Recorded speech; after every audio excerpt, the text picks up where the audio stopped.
Solve this question. Let's continue.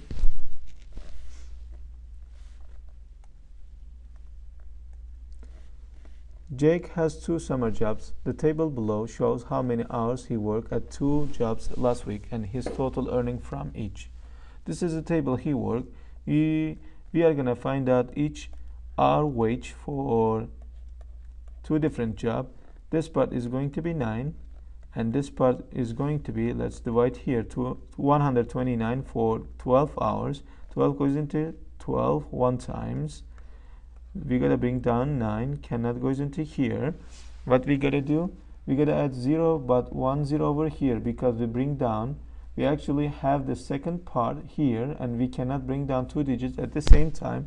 12 goes into 90 7 times, which is 84. 6 left. We gotta keep continue. 12 goes into 60 5 times and we end up with $10.75. This is the hourly wage for each job, and let's read the rest of the part is given at the bottom. This week Jake is scheduled to work 11 hours as a cashier and 17 hours as a grocery stocker.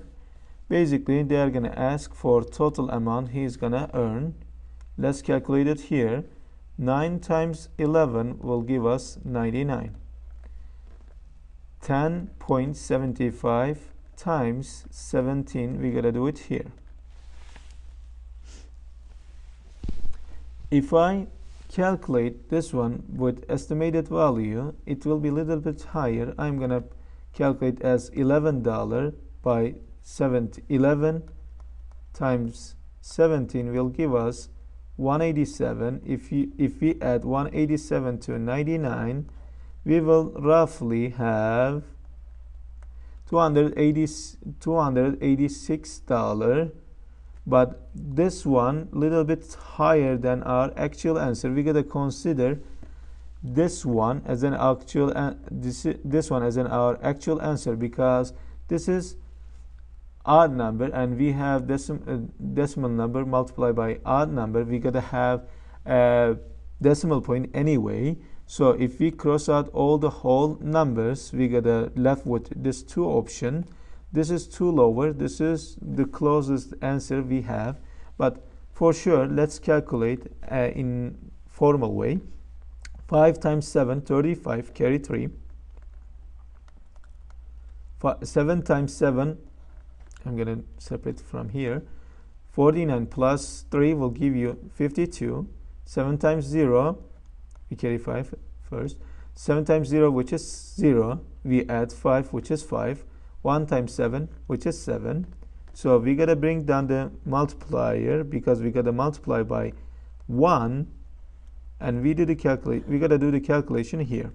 So 5, 7, 12, I need to carry 1. 7 plus 1 is 8, and 1. Since I have 2 decimal places by one of my multiplier, I'm going to put decimal place right to the left.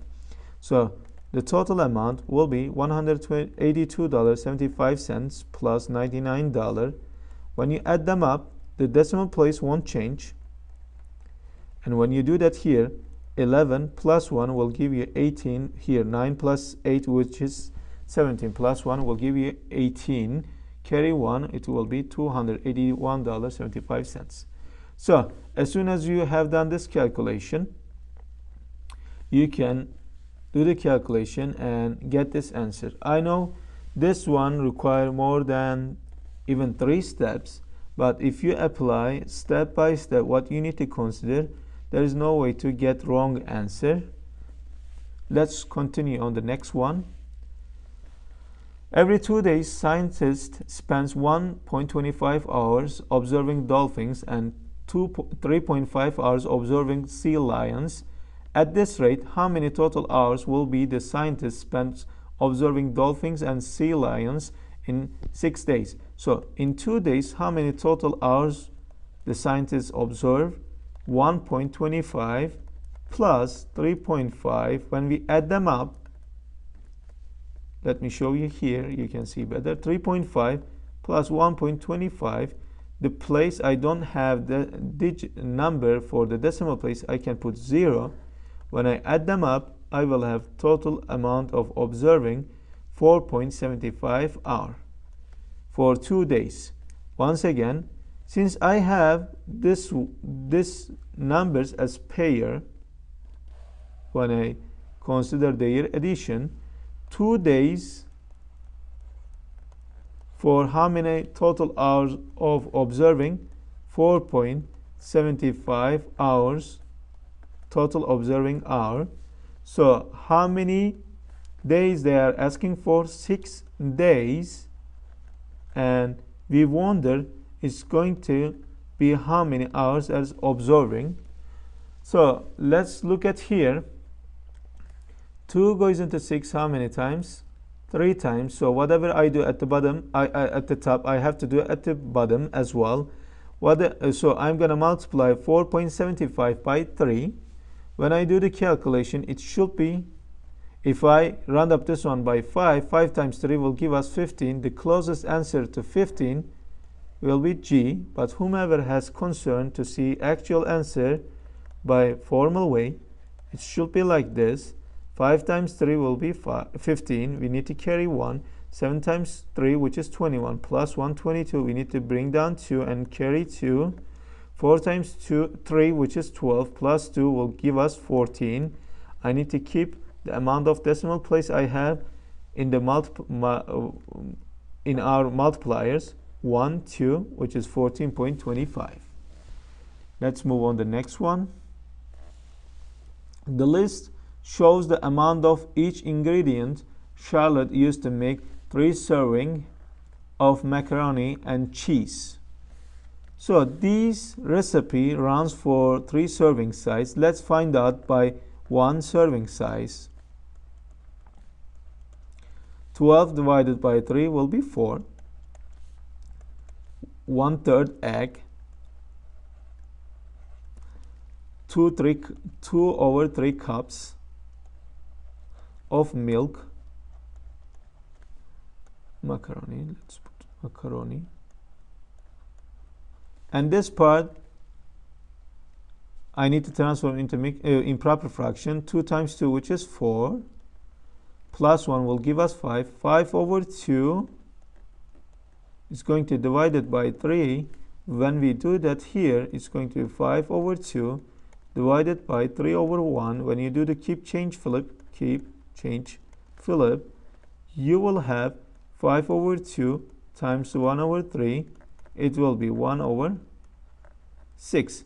So we got our unit rate for this recipe. Whatever the serving size they are asking in the option, we gotta just multiply by that number in this recipe. So let's try it out. To make 6 servings, Charlotte should use the 5 cups of the cheddar cheese. Where's the cheese? We need to consider. This is 1 out of 6. When I multiply 1 out of 6, this is the ratio I have for 1 serving size. 1 out of 6 times 6 will give us 1. So this is asking for which statement is not true. A as an apple will be our answer. But let's try others. 24 serving size for 96 macaroni. Let's see. 24 times 4 will give us 96. Per serving size, how many eggs I need? 1/3. So 12 serving size, 1/3 times 12 will give us 4. It's correct. So 9 serving size, 8 cups of milk. Let's see. I have 2/3 per serving size. When I do the calculation here,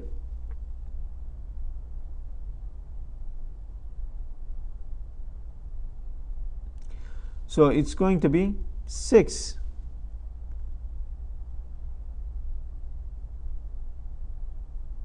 Oh, sorry, this is 5 out of 6. I made a mistake.